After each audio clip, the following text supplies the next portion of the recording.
이 시간에는 유아 세례에 대한 부분에 있어서 조금 과거에는 어땠는가, 그러니까 교회 역사 속에서 그것이 언제 시작되었고 어떻게 사람들은 거기에 대하여 반응했는가를 놓고 조금 설명을 더 드리고 싶어서 다시 영상을 하나 찍게 됐습니다.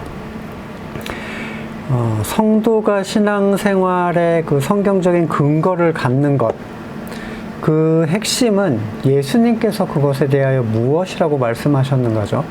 그리고 성도들을 가르치는 계시를 받은 사도들이 그것에 대해서 무엇이라고 했는가 살피는 겁니다. 왜냐하면 그게 우리의 기준이 되는 거예요. 참된 진리 안에서 우리에게 하나님의 뜻을 계시해주는 유일한 의심 없이 믿을 수 있는 통로죠. 그러나 초대교회에서 일어나는 일들에는 다소 오해의 소지들이 조금 나타납니다. 성경 안에서. 자, 16장에 빌립보의 루디아에게 복음을 전했을 때 그와 그 집이 다 세례를 받았다. 그리고 빌립보 감옥에서 그 간수와 온 가족이 다 세례를 받게 됐다. 이 장면이 있죠. 그래서 온 가족이 다 받았으면 거기 분명히 유아도 있을 것이다. 그러면 유아도 세례를 받았다. 이렇게 이제 주장을 하는데 거기에도 이제 반론이 있습니다. 첫 번째, 간수와 가족에게 세례를 주는 장면에서 그와 온 집안이 하나님을 믿음으로 크게 기뻐했다라고 얘기를 하는데 아이는 믿는 것에 대한 인지 자체가 없죠. 그래서 같이 기뻐할 수 있는 자리에 들지 못했을 것이다. 설마 그리고 믿지 않는 사람에게 줬다는 건 당연히 아닐 거니까 말이죠. 두 번째로 그 당시에 온 가족에는 종이 포함되어 있었어요. 종도 온 가족이었는데 모두 한꺼번에 받았다면 빌레몬서를 볼 때 오네시모가 감옥에서 바울을 만난 뒤에야 그리스도인이 된 것으로 성경은 얘기를 하거든요. 따라서 자신의 의견에 반하여 주인을 따라 꼭 세례를 받았다고는 볼 수가 없다는 거예요. 유아 세례를 주장하는 분들은 이런 배경이 애매한 구절 속에서 가정을 섞는 거예요. 그랬을 것이다. 하지만 우리는 좀 더 분명한 기준이 있죠. 세례의 시작을 알렸던 세례 요한, 회개하고 세례를 받으라고 했습니다. 지난 시간에 말씀드렸듯이 동네 아이들 모아놓고 일단 세례를 막 줘놓고 어른들한테는 회개하라 이런 게 아니었어요. 세례를 받으려는 의사가 있다 하더라도 그가 회개하는 태도가 삶의 모습이 보이지 않으면 거부당했습니다. 왜냐하면 세례라는 것은 회개를 전제로 주어지는 것이고 회개는 택하심을 통하여 거듭난 사람들에게 일어나는 현상이에요. 그러니까 그게 없이 세례를 준다? 이거는 성경적이지 않다는 거죠. 예수님께서는 제자들에게 마지막으로 뭐라고 하셨냐면 제자를 삼고 세례를 주라. 그렇죠? 온 민족을 제자로 삼고 세례를 주라. 자, 세례부터 줘놓고 나중에 좀 맑게 알아듣고 하면 그때 제자로 삼아라. 이런 역수는 성경적이지 않아요. 이건 성경의 영적 원리를 역행하는 겁니다. 그런데 지금 현재 거의 대부분의 교파에서는 그러니까 95% 이상이 다 이 유아 세례를 채택을 하고 있고 침례교 그리고 제세례파만 거부를 합니다. 이 제세례파도 다른 사람들이 붙여놓은 이름이지 그 사람들이 우린 제세례파다 이런 게 아니에요. 이건 뭐 좀 찾아보시면 아실 건데 근데 왜 이렇게 됐는가? 바로 교회의 오랜 전통을 그냥 계속 이어받았기 때문이에요. 그러니까 오랜 전통을 벗어나는 것은 우리가 생각하는 것처럼 그렇게 쉬운 일이 절대로 아닙니다. 그러면 우리는 교회의 전통이 어떻게 시작되고 어떤 것들이 어떤 이유에서 행해졌는지를 살펴야 될 필요가 있겠죠. 자, 유아 세례는 언제부터 시작됐는가? 아니, 우리가 행하는 대다수의 종교예식은 어디로부터 왔는가? 초대교회인가요? 아닙니다. 거의 다 카톨릭으로부터 왔어요. 로마 카톨릭. 그러면 카톨릭이 언제부터 시작됐고 누가 그걸 주도했는가가 굉장히 중요하겠죠. 이것은 성경 공부 7번에 우리가 지금 행하는 신앙은 어디로부터 왔는가 영상을 보면 좀 더 자세하게 도움을 받으실 수가 있습니다. 자, 성경 속의 세례는 성인 세례와 유아 세례로 나뉘어져 있지 않습니다. 그럴 필요가 없었죠. 왜냐하면 믿음을 고백할 수 없는 유아는 세례에 대한 고려 대상이 아니었기 때문이에요. 믿음의 고백을 하는 아이는 가능하지만 갓 태어난 아이에게 줄 수 있는 것이 아니었습니다. 그러면 유아 세례가 초대교회 때 있었는가? 최소한 사도시대 때는 언급되지 않았어요. 만약에 그게 꼭 필요한 것이었다면 사도들이 절대로 빠뜨리지 않고 얘기를 하도록 하나님께서 계시를 주셨겠죠. 아무것도 선택할 수 없는 아기들의 구원에 대해서 필연적으로 언급을 해놔야 되지 않겠습니까? 성도에게 필요한 모든 것은 성경 안에 있습니다. 사도시대를 지나서 교부시대 때 유아 세례를 받았다는 기록이 있다라는 얘기를 하죠. 그래서 뭐 어떤 사람들은 찬성을 했고 어떤 사람들은 반대를 합니다. 근데 예로부터 그 초대교회 이후에, 그러니까 사도들이 사라진 뒤죠. 그러니까 완전한 진리를 계시받은 사람들이 사라진 뒤, 그 이후에는 모든 부분에 있어서 항상 논쟁이 있어 왔어요. 뭐가 진리인지 뚜렷하지가 않았기 때문에 항상 논쟁이 있어 왔는데, 중요한 것은 성경이 무엇을 말하는가입니다. 줄 수 있다는 허용의 범주를 넘어서 주어야만 하는 시대가 도래를 하게 돼요. 이 유아 세례가요. 바로 캐톨릭 시대인데, 캐톨릭은 왜 유아 세례를 강제했을까요? 그게 정말로 사람을 구원하는 일이어서, 심지어 유아 세례를 받지 않으면 죽이고, 유아 세례를 부정해도 죽이고, 유아 세례를 부정한 채 성인의 세례를 다시 받는 사람도 다 죽였습니다. 어거스틴이 유아 세례에 찬성했다는 이유로 좀 제가 그 내용들을 찾아봤더니, 어거스틴은 카톨릭 교회의 권위에 대한 수호자로 활동을 했었어요. 그러니까 이는 차후에 기회가 되면 더 함께 나누겠습니다. 카톨릭은 로마가 종교를 통해서 사람을 다스리기 위한 방식이었어요. 이제 교회사를 제가 계속 생각을 하고 있는데 빨리 진행이 안 되고 있지만, 여튼 카톨릭이라는 이 종교가 처음 발생한 것은 복음적 가치나 신앙적 가치 때문에 나타난 게 아니에요. 그런데 왜 이게 필요했을까?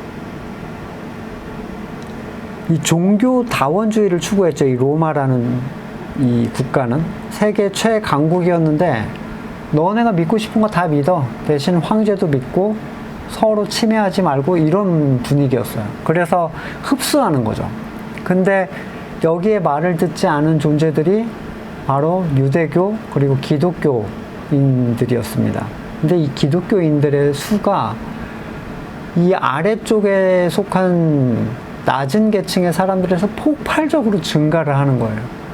그래서 나중에 계속 핍박을 했는데도 감당할 수 없게 되니까, 얘네를 차라리 흡수해야 되겠다라는 정책으로 바뀌게 됩니다. 그래서 그 세력을 흡수해서, 기독교 세력을 흡수해서 얻으려고 했죠. 자기네 뜻대로.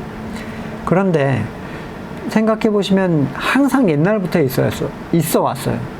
종교가 더해진 정치처럼 강력한 게 없습니다. 그것은 곧 하나님의 뜻처럼 내 기호에 따라 거부할 수 있는 그런 게 아니었기 때문이에요. 교권을 가진 국가에서 누군가 그 세력을 밑에 두려면 그 사람을 신자로 만들면 됩니다. 내가 이 교권을 가지고 있기 때문에. 신자가 된다는 것은 구원에 대한 권한을 쥔 국가로부터 주민번호를 부여받는 거랑 비슷한 거였어요. 만약에 누가 이걸 거부하거나 참된 세례를 우리는 받아야 된다라고 하면 국가를 거부하는 것인과 동시에 하나님을 거부하는 게 되는 겁니다. 이단이 되는 거죠. 나면서부터 세례교인이 된다는 것, 나면서부터 구원받은 신자가 된다는 것, 그것이 자신의 믿음의 고백이 아니라 누군가에 의해서 행해진 어떤 일로 인해서 발생한다는 것, 이게 성경이 얘기하는 겁니까? 여러분이 한번 생각해 보세요. 성경이 그걸 얘기하고 있습니까? 건물의 교회라면 이 유아 세례는요, 그들에게 유익합니다. 왜냐하면 그들이 차후에 믿든 안 믿든 일단 세례를 받는 아기의 부모, 가족에게는 구원에 대한 희망과 기쁨을 주겠죠. 우리 애가 세례를 받았어요. 또 독립적인 삶을 사는 성인이 되기 전까지는 그 아이는 교회라는 테두리 안에서 지내게 할 그 확실한 방법이 돼요. 이 아이한테 세례를 줘놓는다는 것. 대부분의 교회사를 연구하는 사람들에 의하면 200년대까지는 어른 성도들만이 세례를 받았습니다. 침례를 받았는데, 터틀리안은 216년에 성인들만 침례에 합당한 대상이라고 얘기를 했고요. 후에 물침례를 중생의 수단으로 거부를 합니다. 그러니까 로마 카톨릭하고 다른 얘기를 하는 거죠. 그리고 중생의 수단으로 베푸는 물침례를 사탄의 가르침이라고까지 얘기를 했어요. 로마의 클레멘트 96년경에 침례를 받기 위해서 먼저 교육을 받고 그가 침례를 받을 만한지를 심사를 했습니다. 알렉산드리아 클레멘트 유아 세례를 베풀지 않았어요. 그걸 거부합니다. 그러니까 성경을 부인해서 아기들이 세례 받기에 합당하다라고 얘기를 한 사람들은 거의 없었다는 거예요. 알렉산드리아의 디오니우시스, 그는 신앙 고백이 있은 후에 침례를 베풀었죠. 그리고 뿌아티의 힐라리, 또 아타나시우스와 달마티아의 제롬, 카이사랴, 바실 등은 공개적으로 예수 그리스도를 믿는다고 하지 않는 한 아무에게도 침례를 베풀지 않았어요. 잘 아시는 크리소스톰, 그리고 그레고리, 암브로스, 다 같은 말을 합니다. 유아 세례를 거절한 사람들이에요. 역사가들은 90년에서 300년 사이에는 아무도 유아 침례를 베풀지 않았다라고 보는데, 알렉산드리아의 클레멘트와 오리겐은 이에 대한 교리들을 가르친 점이 좀 주목이 되고 있어요.